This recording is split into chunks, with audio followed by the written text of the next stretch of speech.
मेरे सभी छात्रों का मेरे चैनल फिजिक्स जंक्शन अभी में स्वागत है। बच्चों, जैसा कि सभी लोगों ने कमेंट किया कि सर बिग बैंग थ्योरी पर एक वीडियो बना दीजिए, तो उसी के लिए मैं वीडियो बनाने आया हूँ। देखिए, इसकी थ्योरेटिकल जो कहानी है कुछ अलग है, मैथमेटिकल कहानी कुछ अलग है।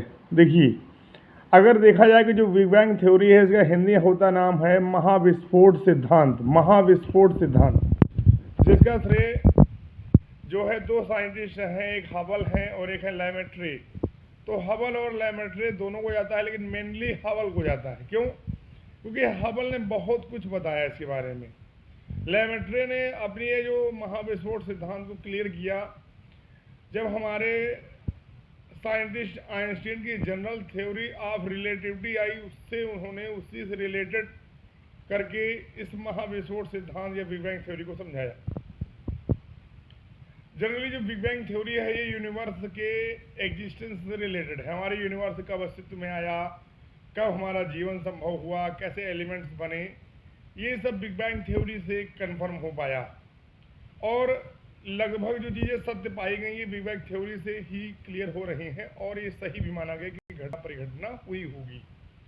बच्चों, वहाँ पर हुआ क्या कि सबसे पहले जब शुरुआती दौर में टेम्परेचर बहुत अधिक था और एक सेंटर में सारा मैटर मतलब कंसंट्रेट था, केंद्रित था, और वहाँ पर घनत्व भी बहुत अधिक था। फिर अचानक से विस्फोट होता है। विस्फोट होने से जो मैटर था वो बहुत दूर दूर तक फैल गया। और बच्चों, वहाँ पर हुआ क्या कि जो गैलेक्सीज थी उनका जो निर्माण हुआ उसमें हाइड्रोजन, हीलियम और लिथियम, इन सबका संयोग से एक गैलेक्सीज बनी और इनसे ही तारे बने। फिर जो गैलेक्सीज थी ये दूर दूर तक बिखर गई, और बिखरने से हुआ क्या, जो हमारे यूनिवर्स था इसका साइज बड़ा होता गया, और धीरे धीरे जो टेम्परेचर था वो भी कम हो गया और डेंसिटी भी क्या हो गई, कम हो गई। बस सीधी सी बात है, जब वॉल्यूम बढ़ेगा तो डेंसिटी कम हो जाएगी। लेकिन अब इसके बारे में एक साइंटिफिक जो एक देखा जाए उपलब्धि थी वो हबल ने ही प्रदान की। हबल ने एक हबल टेलीस्कोप डेराइव किया और उसकी मदद से उन्होंने जब गैलेक्सीज को देखा तो पाया क्या कि एक जगह पर झुंड सा प्रतीत हुआ। उन्हें लगा कि भाई ये फैल कर एक भीड़ अगर लग रही, इसका मतलब क्या है कि अभी ये और फैल रही है। और उसी के साथ साथ उन्होंने रेड शिफ्ट के बारे में बताया कि रेड शिफ्ट का मतलब क्या होता है। रेड शिफ्ट का बच्चों मतलब ये होता है कि अगर किसी सोर्स से कोई चीज दूर जा रही होती है तो हम उसको रेड शिफ्ट कहते हैं, और अगर पास में आ रही होती है तो उसे हम ब्लू शिफ्ट कहते हैं। जिस तरह से डॉपलर इफेक्ट में आप देखते हैं कि डॉपलर इफेक्ट में यदि कोई ऑब्जर्वर दूर खड़ा होता है और कोई साउंड सोर्स है, उससे अगर हम देखें तो अगर कोई साउंड क्रिएट होती है बच्चों तो वो दूर जाती है, जा रहे नहीं, उसे कहते हैं रेड शिफ्ट, है ना बच्चों। तो इसी तरह से अगर गैलेक्सीज हमारे अर्थ की तरफ आ रही होती बच्चों तो वहां पर ब्लू शिफ्ट मिलता, लेकिन अब ये दूर जा रही है इसलिए वहां पर रेड शिफ्ट मिला।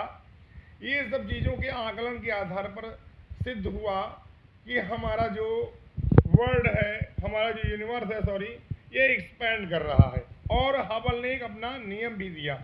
उन्होंने कहा कि जो गैलेक्सी अर्थ से जितनी ज़्यादा दूर है वो उतनी ही तेज़ी से दूर जा रही है। तो वहाँ पर उन्होंने नियम दिया कि गैलेक्सीज के जो दूर जाने की वेलोसिटी थी वो फार्मूला था स्मॉल v बराबर एच डी माने यहाँ पर h जो था वो हबल कांस्टेंट था और d थी डिस्टेंस, तो v थी velocity of galaxies from which they are moving away from the earth. अब बच्चों यहाँ पर इसे सम्मिलित रूप से इस नियम को कहा जाता है हबल लैमेत्रे नियम। हबल लैमेत्रे नियम, क्योंकि लैमेत्रे भी एक साइंटिस्ट थे, हबल भी साइंटिस्ट थे। तो मॉडर्न थ्योरी में जो इसकी इनिशियल थ्योरी की जो क्रेडिट है वो लैमेत्रे को दिया जाता, लेकिन जनरली हबल को ही बिग बैंग थ्योरी के बारे में क्या क्रेडिट दिया जाता है।